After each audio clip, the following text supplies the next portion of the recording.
Hi, peeps. You're listening to She's My Cherry Pie, the baking podcast from the Cherry Bombe Podcast Network. I'm your host, Jessie Sheehan. I'm a baker, recipe developer, and author of 4 baking books, including the sweet and savory versions of snackable bakes. In each episode, I hang out with some of the sweetest bakers around and take a deep dive into their signature bakes. My guest today is someone we all know and love, Claire Saffitz. This is Claire's 3rd time on the show, and I'm thrilled to welcome her back. She is a beloved baker, dessert authority, and the author of 2 New York Times bestselling cookbooks, Dessert Person and What's for Dessert. She also hosts the hit YouTube show, Dessert Person. In previous episodes, we've talked about chocolate soufflé and fruit pies, and today, Claire walks me through the recipe for her molten lava cakes from her second book, What's for Dessert.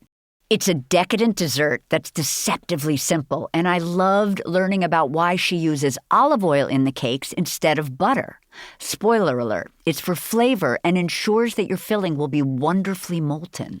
And yes, it's the perfect treat to make for Galentine's or Valentine's Day, or really any day that you need a little chocolate pick-me-up. And did I mention you can make the batter ahead of time? Well, you can. Claire and I also chat about her childhood and some of the delicious baked goods she remembers eating and making. We talk about her early love of Martha Stewart's Pies and Tarts book and about Claire Recreates, a series on her YouTube channel. I loved chatting with Claire again so much, so please stay tuned for our conversation. You can find today's recipe at cherrybombe.substack.com. Cherry Bombe's new issue is almost here. It's called Mom's the Bombe, and it will be out soon. We're so excited to have 3 amazing covers featuring these dynamic mother-daughter duos. Chloe Crane LaRue and her mom Trudy, who are the co-authors of the cookbook The Artful Way to Plant-Based Cooking. Sama Dada and her mom Shermeen. Sama is the founder of Dada Eats and a cookbook author. And food stylist and entertaining expert Romilly Newman and her mom Antonia, a casting director, screenwriter, and filmmaker. Chloe, Sama, and Romilly all share a deep bond with their moms who have influenced their culinary styles and careers. Don't miss their cover stories with original photography by Jennifer Livingston. This issue is also packed with delicious recipes, beautiful photos, and heartfelt essays. Head over to cherrybombe.com to subscribe now to guarantee your copy. Let's chat with today's guest. Claire, so excited to have you on She's My Cherry Pie again and to talk molten chocolate cake with you and so much more. I'm so happy to be here. I always love coming, and I could talk to you all day long. So we'll try to keep it focused on the recipe at hand. Yeah, exactly. As opposed to other things. So I was hoping you would start us off with an early baking memory or baked good eating memory from childhood. Yes, I have a lot.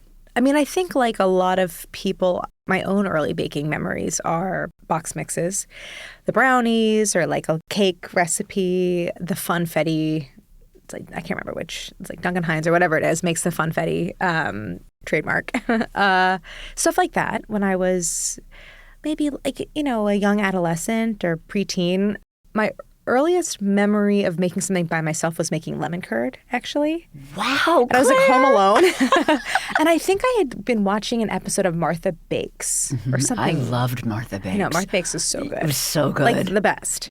Yeah, I watched a lot of those. And so I remember watching Martha Stewart make lemon curd. And I was like, oh, we have lemons and eggs in the house. Like, I'm going to try it. And so I remember sitting there stirring it on the stove, and it came out. And I think that's kind of my earliest memory of connecting with baking in a way that makes you feel like you're like doing magic, like you're a magician. Totally. And you've done some alchemy. Yeah, exactly. Yeah, totally. So, and then I have a lot of like eating memories because my mom was an amazing baker. I know. Well, I was actually going to ask, we're definitely going to talk about her, of course, but I was going to ask because I had read in a head note, I think for a funfetti cake in one of your books, about how you had made it from a box when you were little, but your mom was so homemade or go home. How did she feel about you with box cake mixes and box brownies? Oh, I don't think she cared at all. I mean, she was never much of a layer cake maker. Yep. Like for birthdays, she would make us cakes. Like she made a really good carrot cake. Yep. But it would be maybe two layers, 3 max. Yep. Like she was never the kind of baker who was actually in it for the project. She's like very practical in her baking. So like lots of quick and she was breads. working. Yeah. Yeah. And had 3 kids. And you know, it's amazing when I look back on my childhood because mostly my mom made dinner every night, often sometimes my dad. But during the week it was my mom. And there would be days where like she would make fresh bread. Not like sourdough, but like, you know, with commercial yeast, but fresh bread. And we would have like soup and warm bread for dinner. And I'm sort of like, I can't believe that she pulled that off. It was incredible. Yeah, but she really liked doing it. Yeah. Well, that's the thing. I wish I had that. Like, I don't know why I'm missing that gene, but like I love the only reason I like to cook is to eat the food. I don't find it meditative. Do you know what I mean? Yeah. Like I don't get in the kitchen and I'm like, oh my God, dinner. Yeah. I will feel that way about baking. Yeah. I'm definitely identified as a baker, not a cook. But I kind of yearn for that feeling like the way your mom is. Like, oh, now like I can clear my head. I had a busy day, but here I go. Yeah. I think she really liked trying recipes. Yeah. My mom has a great eye for recipes. And she is always still the baker and cook who uses a recipe, always still. But she had a real talent for like selecting great recipes, and she would do a mix of magazines or the paper and cookbooks. And so I really her like recipe file, which is a bunch of like boxes with clippings that she would staple to a note card and file, or like, you know, things she would cut out of a newspaper or magazine, is really amazing. So she was great at like, she's great. My parents had good taste in like recipes. My mom also had and still has a really cool, fun collection of community cookbooks. Love those. Yeah. And she would have great finds. Like her carrot cake is from a community cookbook. And like her signature cranberry sauce at Thanksgiving is from a community cookbook that I'm like, I have no idea where she got it because it's like the New Orleans, it's like the Junior League of New Orleans. My parents have never lived in, I don't know where she got it. Yeah, that's like, hilarious. No association with New Orleans. Hilarious. Other than having visited there. But I'm like, I would not like look at that recipe and think to make it, but she can kind of look at it and be like. She has like the weird like recipe dar. Yes. Like she can sort of suss it out. I love that. And so many of our family favorites are from these like what seem to me like really unlikely sources, which I love. Yeah, me too. I kind of mined the head notes of your books for a few yummy treats that you ate when you were little that I wanted to ask you about.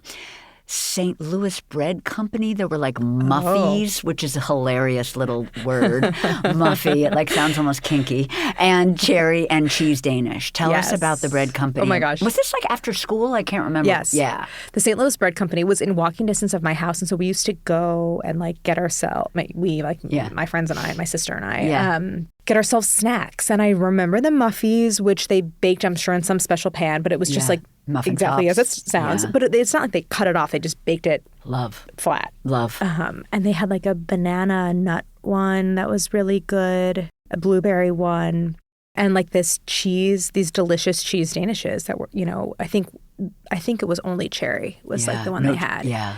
And they were so good. And then back to your mom and birthday cakes. Schnook, is that my saying right? That was the grocery store in our town, and they had several of them, and that was. And there was like a marbled cake. Oh yeah. So that's where my mom would order when we had birthdays. My sisters and I, growing up, my mom would make our cake for the family celebration, but then if it was a birthday party, she'd be like, go and order, like go through the ring binder on the top of the cake display, like pick your cake. Oh my God, heaven. Yeah, heaven. So good. I love to this day any grocery store sheet cake, truly. You are like my soul sister. That is like I love grocery store sheet cakes from the bakery department. I also love, like on my birthday, I want them to make me a cake from a box. Yeah. Like a chocolate cake from a box with vanilla frosting. Yeah. What's better than that? So good. Yeah. So it's the perfect example of how the flavors that you grow up with will forever. Yeah. They're just. That's the taste memory. 100%. Did you ever have ice cream cakes? Because we always did Baskin-Robbins ice cream cakes for We would birthdays. do Baskin-Robbins ice cream cakes. Yeah. And like would often go as a family because there was one in our town. So good. Yeah. I was so funny. I would...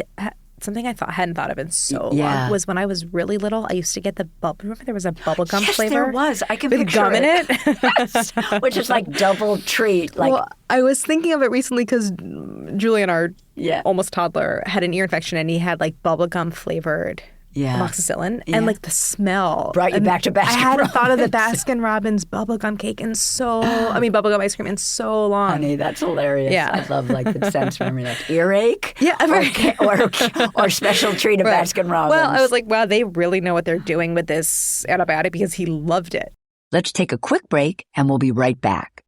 Peeps, did you hear the news? Jubilee New York 2026 is happening on Saturday, April 25th at the Glass House in Manhattan, and tickets are on sale now. Jubilee is Cherry Bomb's annual conference celebrating women and creatives in the world of food and drink.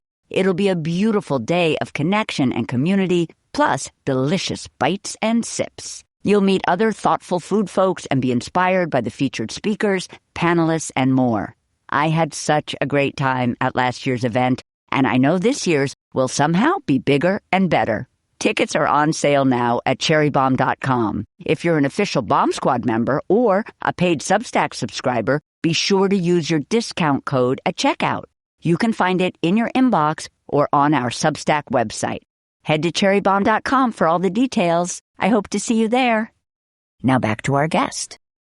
I love this word, kind of like I like schnooks. Tell us about your grandmother's poppycock. Oh, yes. So my grandmother, my mother's mother, not known as a cook at all. Yeah. She had like 3 or 4 things that she made really well. And other than that, it was kind of like, we'll go out, you know? Yeah. But she was known for certain sweets at her house. Do you remember, did I ask you about this? Do you remember Viennetta? Do you remember what this dessert is? Yes, you did. Will you remind me? It's like this store-bought ice cream cake with these like super thin layers of chocolate. She had that in her freezer. Yum. I think because it was like fancy. Yeah. I loved it. Yum. And she would cut me a slice of Viennetta. But she also had poppycock. Yeah. Which to this day, it's like my family, we didn't really have a lot of snacky kind of foods in the house. Yeah. So to have like a caramel corn, anything like covered in sugar was like the biggest treat in the world. Yeah. Oh, she also had coffee nips. Oh my God, I which remember would like coffee nips. Pull your teeth out. Yeah, no, like literally you're feeling like, thank you. Right, but I loved those too. Yeah. She had them in a little dish on her coffee table. There is something about grandmother food. Somebody needs to write something about grandmother food. Like I remember Hershey Kisses my grandmother always had, and little baby Hershey bars. And like vanilla ice cream from the grocery store, but she would buy the Hershey syrup. Yeah. Like everything tastes better at your grandmother's house. Yeah. Like I don't even understand it. Right. My husband had a surrogate grandma growing up who was like the neighbor down the hall. Yeah. This woman, Lois, and he would go over and she would make him potato chip chicken. Oh my God. You know, like bread with and baked. And then lime jello with whipped cream. And to this day, he's like, it was the most delicious I meal literally ever. am salivating. I don't know why, but I'm just like, I would like some jello with whipped cream. Yeah. He was like, in heaven. Loves it. I love that. Yeah. I love that. It's so true. So as we've established, your mom was a great cook, also a baker, made things from scratch. Pie baking was really big for her, which is interesting to me because I feel like you're a bit of a pie lover or fruit dessert lover and expert. Yeah. She went through I remember phases. Yeah. In my childhood. There was like a bread phase where we would come home and there'd be like fresh bread baked. And then she had like a pie phase. And I think it's mostly because we had the son of a really close family friend, someone who was like around my and my sister's age, sort of like a brother to us, brought her a book to bring it back to Martha Stewart again. It was a Martha Stewart Pies and Tarts book, which is still to this day one of, I think, the most amazing cookbooks I've ever seen. And I actually recently tracked down a copy of it because it's a book must be from the mid-90s. I don't have that one. Oh, I'll send you a link. Yeah. It's amazing. Yeah, and so he gave it to my mom because he knew my mom was a great baker. And I think the message was like, make me these pies. Yeah. And she did. Also, we had a sour cherry tree in our front yard growing up. Yeah. So every summer before the birds got to them, or at least we tried, we would pick the cherries, but it was a really big tree. And so we would have to hang out my sister's window on the second floor to pick enough to reach for the branches. And so we would generally get enough cherries to make at least one pie. Yeah. Before either we couldn't reach them or the birds would eat them. And so every year my mom would make a sour cherry pie. And so that I think is also partly why I think sour cherries are like the the greatest baking fruit. I could not agree with you more. I love them so much. Yeah. So juicy. So juicy much and liquid. just so not sweet. Even though I'm not one of those people who's like, it's too sweet. It's just not, usually does not come out of my mouth.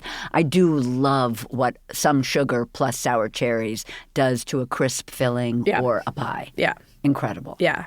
Also, tell us about her rhubarb bars, which are actually, or at least a version of them, are in What's for Dessert. Yeah, that's a very early memory that I have of like my mom made. So it's like you make this oat mixture, kind of a crumbly, like basically like an oat crumble, and you press half of it into the pan, and then she would scatter a bunch of chopped rhubarb over top, and then make like a kind of syrup, like a cornstarch slurry thickened syrup. Oh, that she would really drizzle hard to say. on top? Would drizzle it over the fruit. Interesting that she wouldn't just mix it together. Yeah. I mean, and I actually don't know where this recipe came from. She sent it to me, I have a copy of it. I don't know the origins. And then the rest of the crumble goes over top and she would bake them.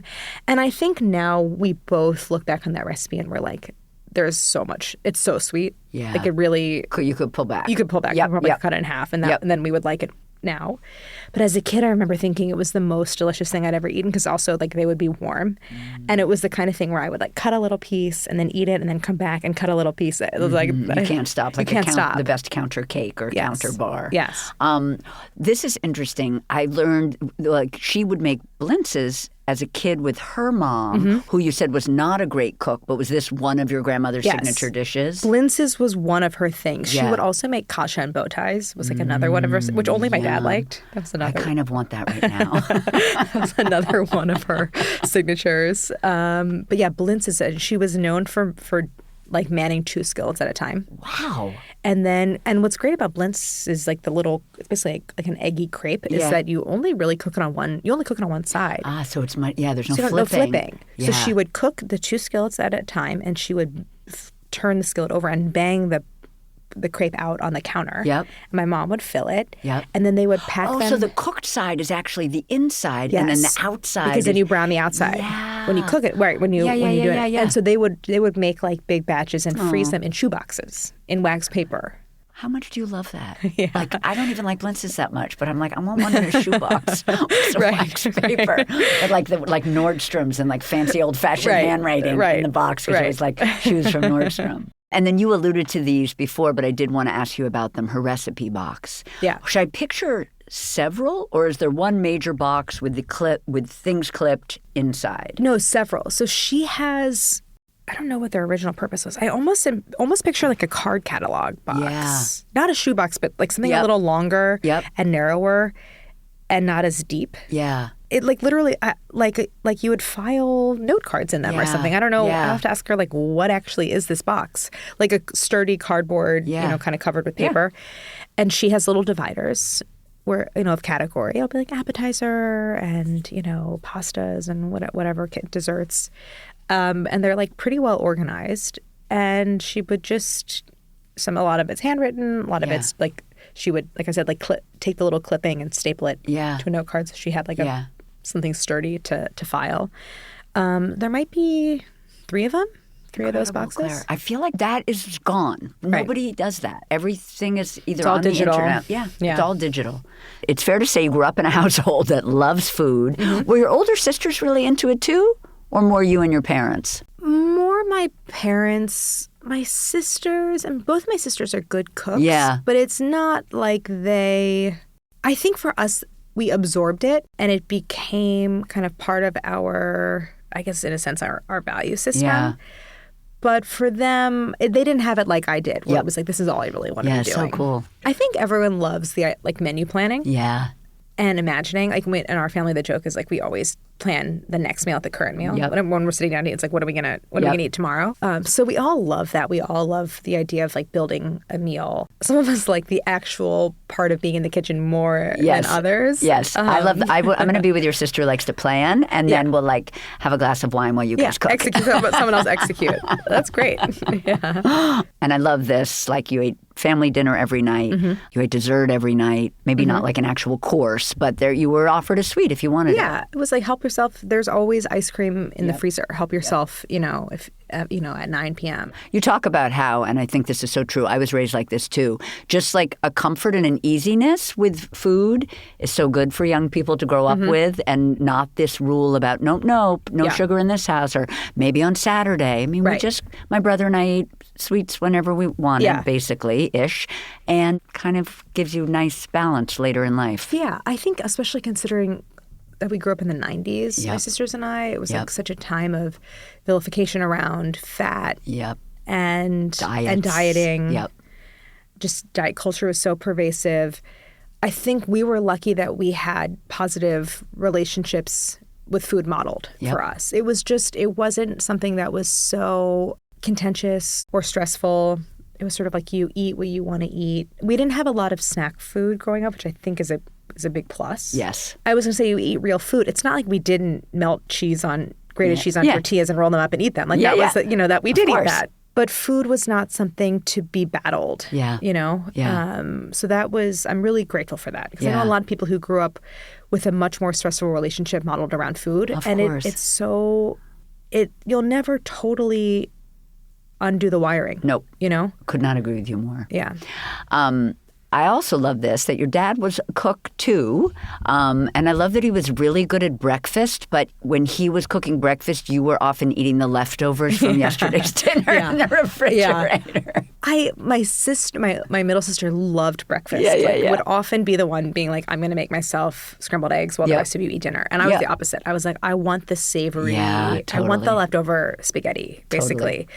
But then my dad would be making French toast. And for some reason, it was not a dish that I liked as a kid. So I'd be like, all right, I'm going to have something else. But my dad made great matzo brie. In a very particular style. He would do it kind of like dry and crispy and like, kind of like pieces of it. Great. We would always do like bagels on Sunday. My dad would ride his bike to the bagel store and come back with hot bagels. One of his signature dishes, if he was making dinner, was linguine and clams, which is funny because we grew up in St. Louis. People don't associate that with like a great seafood town. Tell me about his banana flambe. I was kind of impressed by this. Well, it's funny. I mentioned New Orleans because like where did my mom get this community cookbook from New Orleans? But they visited there a lot. I think my dad's work, he had a meeting maybe annually in New Orleans, and they would go together and like hang out and eat at the restaurants. They always loved New Orleans. And so my dad somewhere picked up a real taste for like bananas Foster. And I remember one year he made them, and it was always, this is where I kind of picked up the idea of food as theater, cooking as theater, because he would like flambe. And we in the house where I grew up, the kitchen was kind of like the stovetop was kind of like in the middle, and like and there was a counter, and then we would all sit around it. And I remember he made it, and I don't know what alcohol he used, but it didn't totally burn off. And I remember thinking, this is gross. I hate this, because it had a hard alcohol burn a little bit. But I just remember the theatrics of it, and like we were so excited, and it seemed so fun, and eating was something that was fun.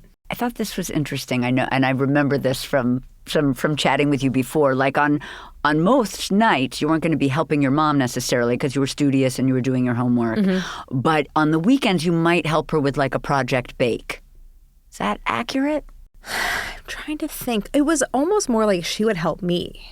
Like you would have an idea. Like I would be like, let's make this. And she'd be like, So you were already really into baking as like a adolescent or a teenager? As like a teenager. I would, it was also be like, I'm bored. Like, what am I going to do? And I'd be like, and I think like before I hit a certain age, I'd be like, Mom, take me to Schnucks. I need ingredients. Yeah.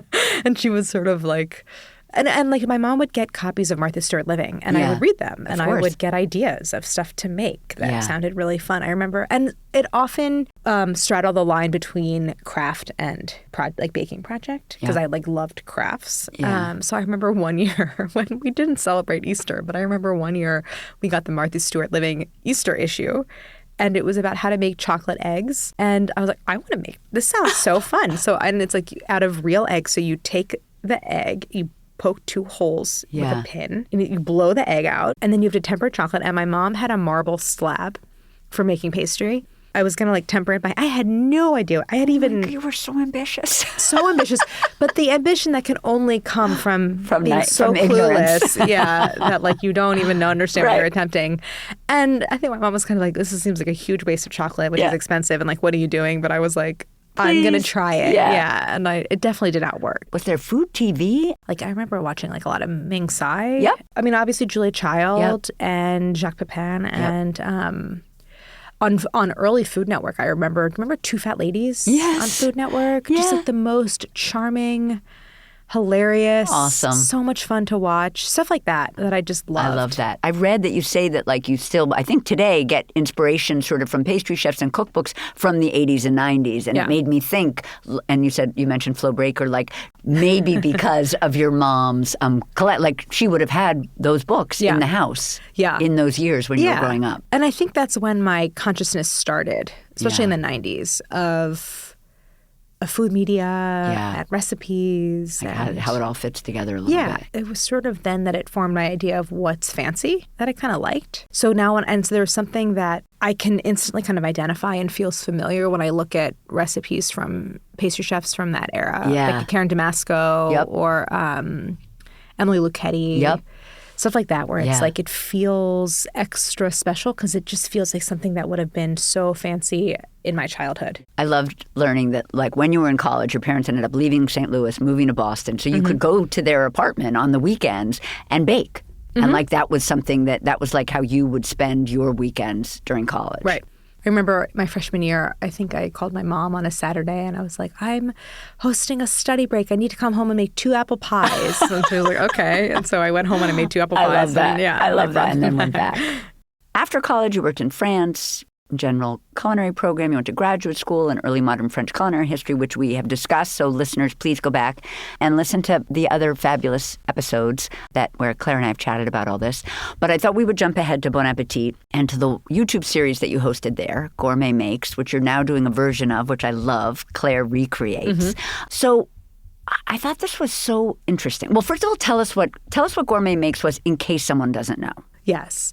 The concept of Gourmet Makes, and this was not like, Gourmet Makes did not invent this idea, but it was the whole reverse engineering of a popular mass-produced snack food at the time in the test kitchen. So it was sort of like a semi-professional environment, but still what we did was so oriented toward home cooks and home bakers, but we were just in this kind of like amped up atmosphere where I could, if I needed a dehydrator, I could go get a dehydrator, that kind of thing. Or a funny ingredient. You could get the funny ingredient. Yeah. They came up with the idea and they're like, oh, we can have Claire do it because I think she likes to bake. Right. Like you weren't identified yet as a baker. No, and I didn't say like I have this great idea for a show that I want to host. Right. This was back it must have been around 2016. And I was on staff at Bon Appetit at the time. I was a food editor.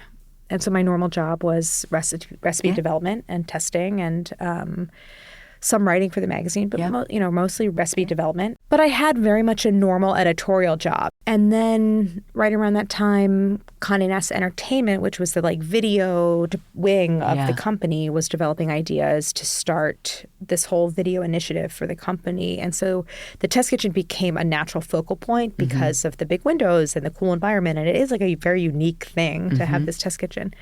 And so then they came up with the idea of Gourmet Makes, totally independent of me. And I think from the story that I heard about it was they were going to bring in a pastry chef and they thought, well, we already have the test kitchen.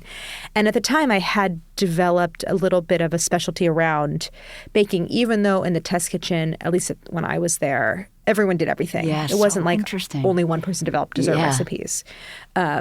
So then that idea really took off. Yeah. I thought that was so interesting because I sort of pictured, even if it was their idea, that they would have been like, of course it's going to be Claire. But you kind of, your brand, as it were, I know that can be a controversial way of describing things, but your brand as baker sort of morphed through or kind of grew with the show. Right. So now you have Claire Recreates, which I love, which is in your own kitchen, upstate. The YouTube channel, we launched it in 2020, and it was really around the cookbooks. Yeah.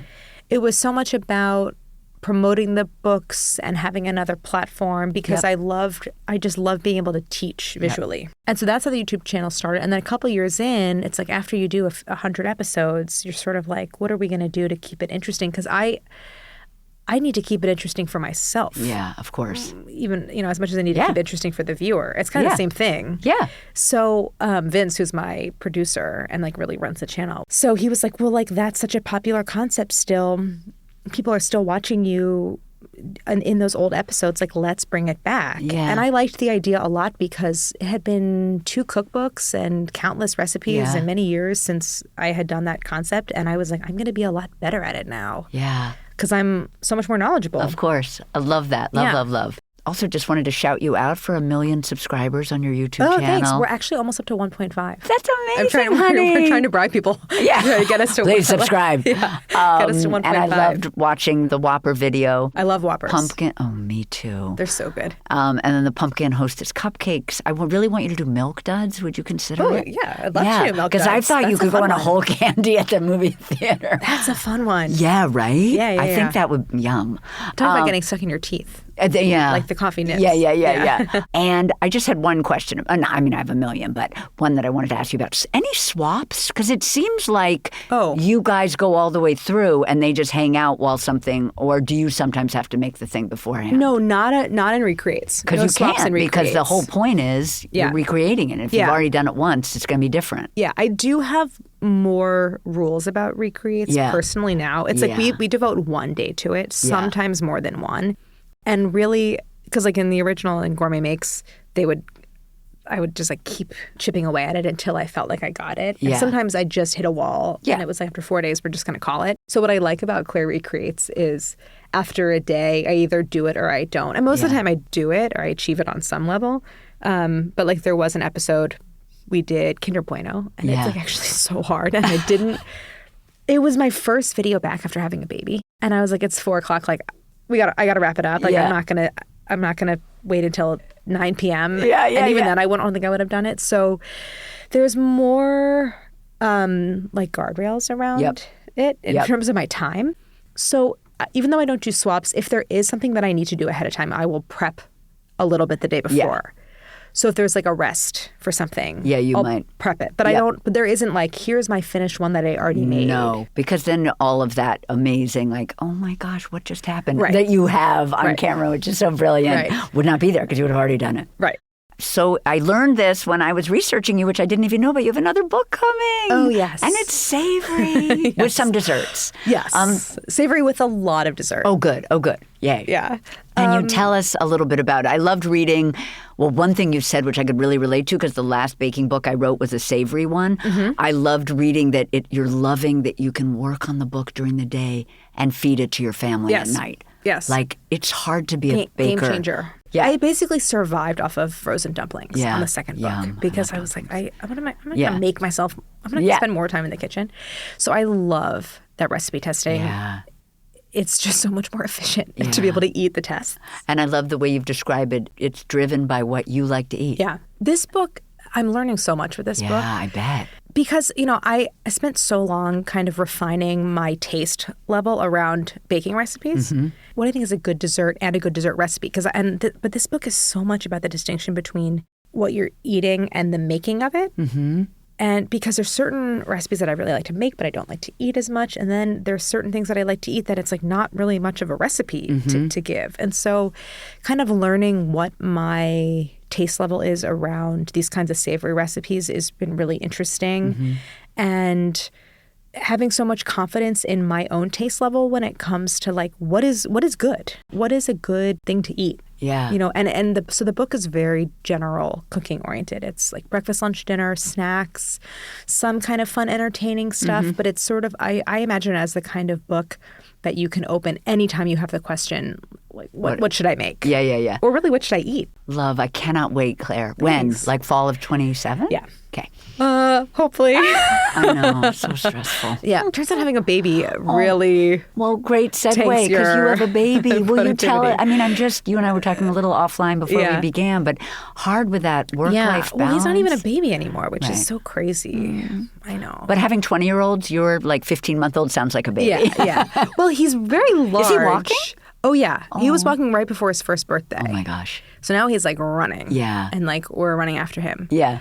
It's hard in the winter with like a lot of sort of young toddler energy, but it's amazing. It's funny. One of the many ways to kind of characterize or that I think about like being a new parent is like you learn on like a cellular level that like every cliche you ever heard about parenthood is true. Oh my God. Like enjoy every second because it'll be gone. Right. All of that. You probably can't even believe he's already 15 months old. Totally. Yeah. So it's funny. It's like, you just experience things differently now, and my time is so different. Yeah. I was thinking about this the other day. It was like, I can't believe I used to stay up. So it's like, what did I even do with my time before I had a baby? I don't know. Well, it's funny because it's almost like you come full circle. Like now that one of my kids is in college and one of them has graduated, it's like, how do I have this much time? Wow. Like, it's good to know that it comes back. Oh, it does. It's funny. It's like you come back to your younger. Like now I'm like, I can't believe I used to like be putting people to bed, cooking them dinner, waking up with them. Like it's so funny how it comes full circle.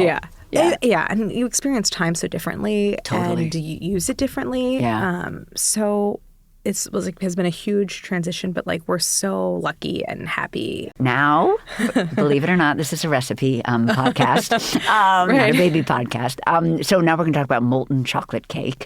Yum.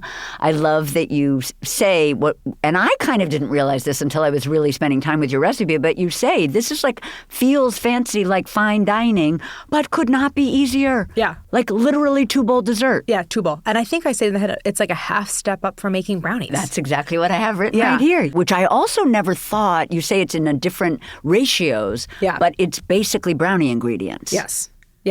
It is.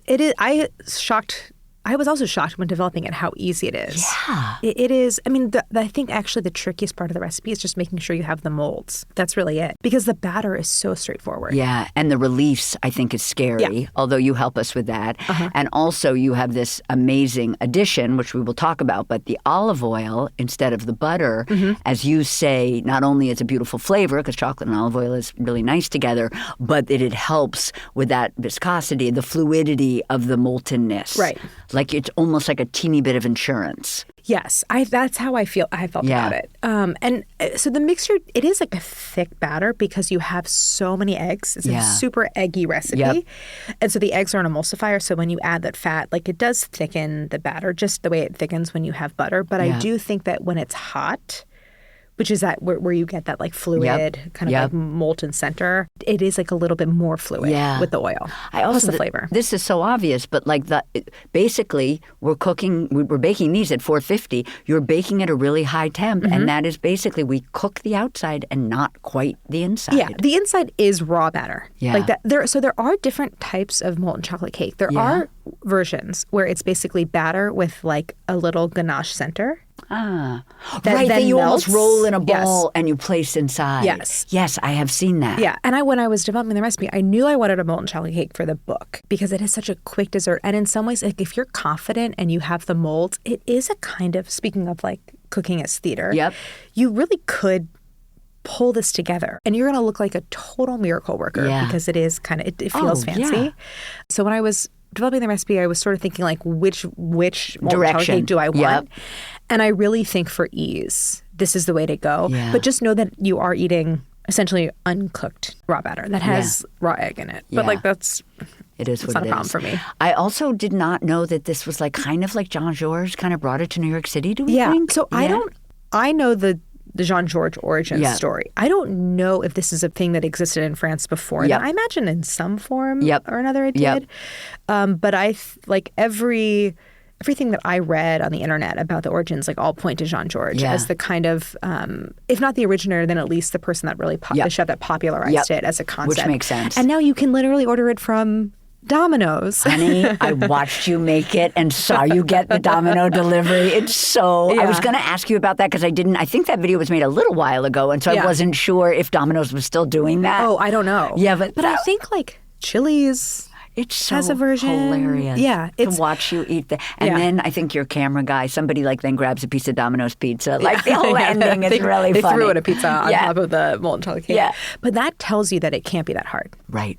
So true. If like all of the huge chains are doing it, then like there's definitely a make ahead component. Yeah. No, we will talk about that. Yeah, I love that. I also love that you say it's similar to a souffle, which is last time Claire was on the show, everyone. That's what we talked about, chocolate souffle. But you say it's cake. There's only 2 tablespoons of flour, but it's cake. Yeah. All right. So first things first, we're going to prepare those molds, which you say is can be the biggest pitfall is the cake sticking to the molds. Normally, and I love this about you, I understand this as a recipe developer, you would want to use oil to grease the molds because you would want to not ask the baker to go get a different fat. Right. You don't want to use oil here. I really think you could. Yeah. But I think you want the insurance policy of room temp butter, Yep. which will give you a much thicker coating on the mold. And in the book, when I'm making them at home and in the video, I do use these really specific molds that are a metal. Yep, It's like a fluted mold. I was going to ask you where we can get them. So those, Are they I think, vintage? like they are vintage. Okay. I actually think where I got those, if I'm remembering, they're either from my mom, who Yeah. actually had like vintage. It's a brioche mold. I know she had a set, but I think that set actually came from in my very early days at BA. We were in an old office in 4 Times Square, which was the old test kitchen of Gourmet. Oh, right. And there had been left there from the Gourmet days all of these vintage molds. Wow. Things that were like, and would be so expensive to buy because they're all like French vintage. And I think at the time, Brad Leone was the kitchen manager, and he was like, "Do you want these?" Like, no, we're never ever going to use these. And I took them home. Oh my gosh! So I think honey. that's where I got them. Incredible. Yeah. I wondered. I feel like there might be a silicone product like this. Would you? Oh. Do you? I've never. I don't know. You know why I wouldn't use silicone? Because what's great about metal molds is the heat conduction. And it's going to be really different if it's like that rubber silicone. Yeah. So you can use, like, obviously it's a very specific mold, but you can use a ramekin, which is ceramic. But it's not as great of a heat conductor. So what's great about, I'm skipping ahead a little bit, but what's great about the metal molds is that you're basically cooking at a super high temp, and you are cooking the outer layer of batter super fast, and then taking it out, and you've cooked the outer layer so fast that the inside is still it hasn't caught up. Yeah. Yep. So metal's great because it's going to heat up so fast, and you're going to get that like Almost dramatic crispy. distinction, between the crust. It's maybe like a half inch of cake that's baked on the outside, and then the center that's liquid. So that's great. So, but ramekins work really well.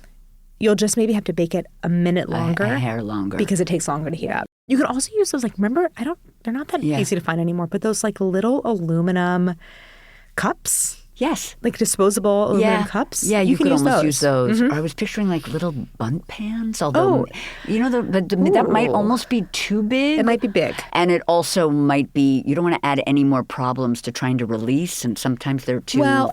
Because...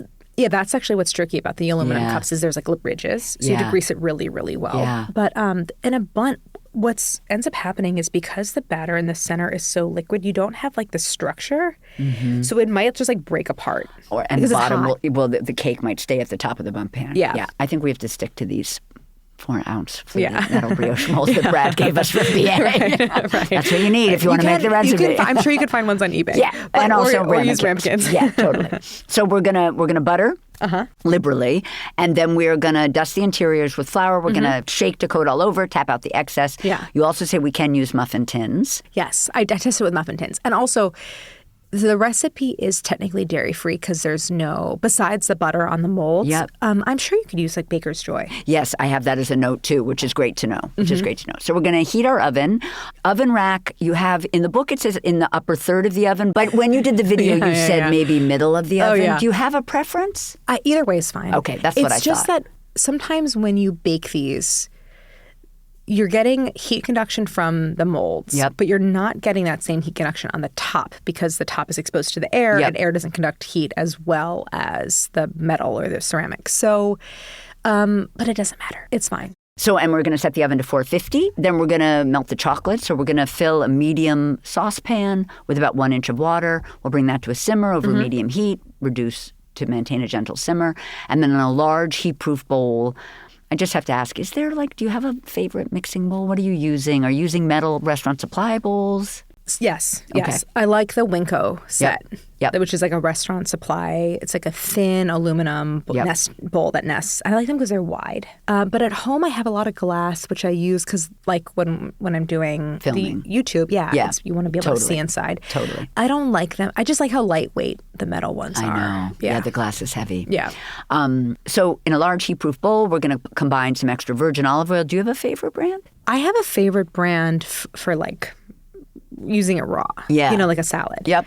But I'm not committed when it comes to baking. Yep. And like we use so much olive oil at home, so much that like we'll buy in bulk too. And so it's like I don't even have a problem as long as it says extra virgin You're on fine it. with it. Yeah. Yep. So we're going to combine some extra virgin olive oil, some semi-sweet chocolate.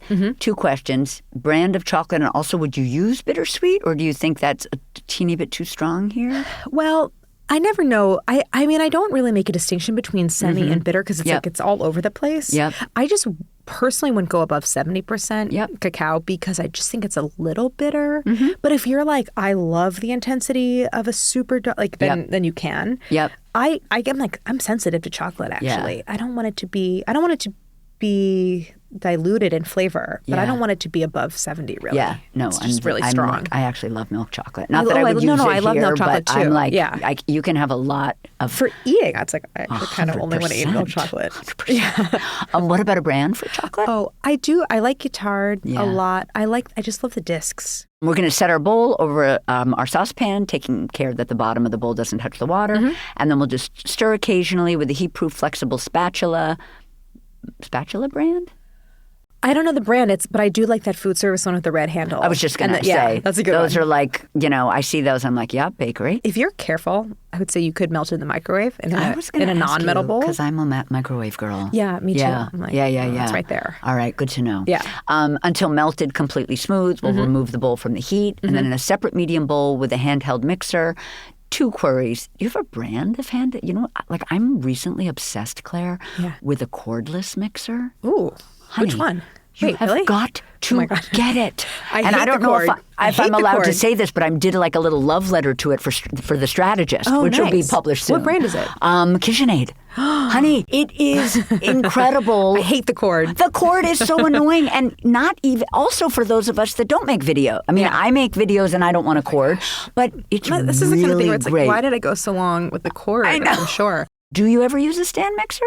I know I do. Yeah, I do. For this recipe, I mean, I know in life recipe. you do. Yeah, you could. Yeah. It's like, even though I hate plugging it in, it still feels easier than getting the stand mixer out. I could not agree with you more. Yeah, I don't have enough counter space to just leave it out. All right, separate medium bowl with our hand mixer. We're going to beat our egg yolks, some whole eggs, granulated sugar, kosher salt, medium-low speed until the eggs break up. We'll increase our speed to medium-high, beat until the mixture is pale, thick, and moussey, approximately doubled in volume, about 2 minutes. And I love that you, in the YouTube video, which peeps, I recommend watching just if you want to make this because it's fun to see Claire do it. You talk about also the faint trail that the beaters will leave, which I also thought was a nice visual. Yeah. You want to whip the eggs, and starting off on that low speed and gradually increasing does help you, I think, to gain that volume. And having them room temp also is really helpful. Like they'll get that volume more quickly. Better. But this is like the work of the recipe because you do want to incorporate air. There is no leavening in the recipe. There is no baking powder, baking soda. So the air that you're working into the eggs, like that moussey consistency, that's the leavening. Now we're going to beat in the vanilla. Is there a brand? I always use Hey Lala. I just love it. It's so good. It's like this. I was looking at vanilla prices in the grocery store recently, and like they're so crazy. It's so expensive. Insane. So I get like the 16-ounce. I mean, Hey Lala is super nice, and they will send me stuff. Yeah. But it's also just more economical to buy the larger. So we're going to beat in vanilla and the flour, which is only 2 tablespoons. And I love that you tell us, like, that's for kind of setting up. It's not for structure because the eggs are the structure. Right. It's really there to stabilize, but it's not doing a whole lot. Yep. It's all the egg. All the setting power of the recipe and the leavening is all from the eggs. So we're going to make the batter. We're going to slowly pour the egg mixture into the melted chocolate mixture. Does the chocolate mixture need to be room temp? It's usually still a little warm at that point, but that's fine. Yeah. And then we're going to beat constantly with our hand mixer on medium-low until the batter's evenly mixed. So it's going to be thick and fluid. We'll fill our prepared molds, dividing the batter evenly, almost to the top. Yeah. Yep. Each one is almost to the top. Yeah. Because only the outer layer of batter sets. Yeah. It puffs a little bit, but the most of the batter is still like just as it was when it went into the mold. So it barely rises. Yep. So get as close to the top as you can. We'll evenly place the molds on a large sheet pan. Baking sheet company that you love or a brand that you love? I don't even know what brand most of like the half sheets are that I have. Yeah. So the recipe makes 8, which is a lot. So you could definitely have everything and make only 4. And then for Valentine's Day, like maybe you want to make 2 or 1. Yeah. Like, well, we can talk about it now. This is a great make-ahead recipe, actually. Yes. Because you can make the batter, cover it, refrigerate in the molds up to 24 hours, come to room temp before baking. Yeah. Brilliant. You could probably also do more than 24 hours. So yeah, you could do the full 8 and you put everything on a half sheet. Or you could do half and do 4, or like you could do 8 and then bake some off, right away and like chill the other ones. Yep. I don't even know what brand half sheets I have. Maybe some Chicago Metallic at I home. have some of those. But I think it's a lot of like whatever the food service one is. Yep. I'm not even sure what my brands are either, but they're just like old and well-loved. And I couldn't look at the brand because they're like so... Yeah. Oh, of course. Like, forget about it. You can't even see. You're like, right. What is that? Yeah, they I don't can feel it like with my fingers, barely. Yeah, they have some marks on them. Right. So we're going to bake until the surface of the cakes are puffed, kind of matte. There might be a touch of glossiness in the center. Yeah. They'll be dry to the touch, but still extremely soft when pressed. And you don't want to press. I don't even want to say press in the center. But if you put your fingertip on it, you will be able to tell that there's a thin... Yeah, there will be no springiness because the center is not baked at all. Yeah. So it's like you will feel the kind of like liquid batter underneath. So when you press, like it's gonna have that give. One thing I like about this recipe is like even if you over bake it a little bit, it's like you have maybe just a little bit more of that cake layer. You're still gonna have a molten center. You would have to really over bake it to not have any moltenness. That's good to know. Yeah. Although I guess I should say at 450. Overbaking will happen actually pretty quickly. Yep. But even if you bake it all the way through, it's like you still have a warm chocolate. It's just a warm chocolate cake. Yeah, you're still happy. It might be a little dry, but then you serve it with you're still happy. vanilla ice cream. So, yeah. So it'll be about 6 to 8 minutes with the for metal molds. Yeah. And then 7 to 9 if we were doing ramekins or muffin tins. And it depends on the size, too. Yep. The muffin, would have to look at the recipe. I think the muffin tins bake, I can't remember because they're smaller. They might. I think. But you there's also actually more of them. Yeah. But you might say they bake more quickly. They might bake a little more quickly. Yeah. But just keep an eye on them. Like you are looking for just that little bit of glossiness in the very center and the matte. But like you can tell by looking at them, and you can definitely tell by pressing that they're still liquid. Keep a close eye on the cakes during the 6 to 8 minutes, 7 to 9 minutes of baking. Can overcook quickly, lose their molten centers, which we've just determined would not be the end of the world. Right. So please don't be scared. Then we remove the sheet pan from the oven. We'll set the cakes aside. We're resting for 30 seconds. Is that so we don't burn ourselves, or is there something happening in that 30 seconds? No. I mean, I think realistically in 30 seconds, like the cake right out of the oven and the cake 30 seconds later aren't going to behave so differently. It's more like get your bearings. Yep. Like get your plates out because you do basically want to unmold them as soon as possible. I got you. Yeah. I got you. So we'll unmold the cakes. We're going to work as quickly as possible. Helpful to have an extra set of hands for this. Have ready... I was thinking it might be nice you have ready a few small serving plates because that's what you're going to be doing. Yes. Essentially, place the small serving plate upside down over a cake, then invert the cake and plate together and lift off the mold carefully because it's hot. And then we'll repeat with the remaining cakes and we'll serve immediately for the most dramatic presentation with vanilla ice cream. Or I was even thinking unsweetened whipped cream. Yeah. Oh, my God. It's like...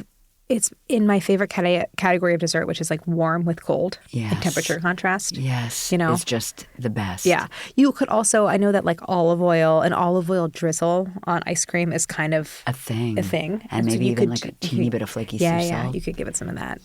Yeah, I do think the trickiest part of the recipe is just getting them to the table as quickly as possible, and I don't want anyone to like panic around it and think that.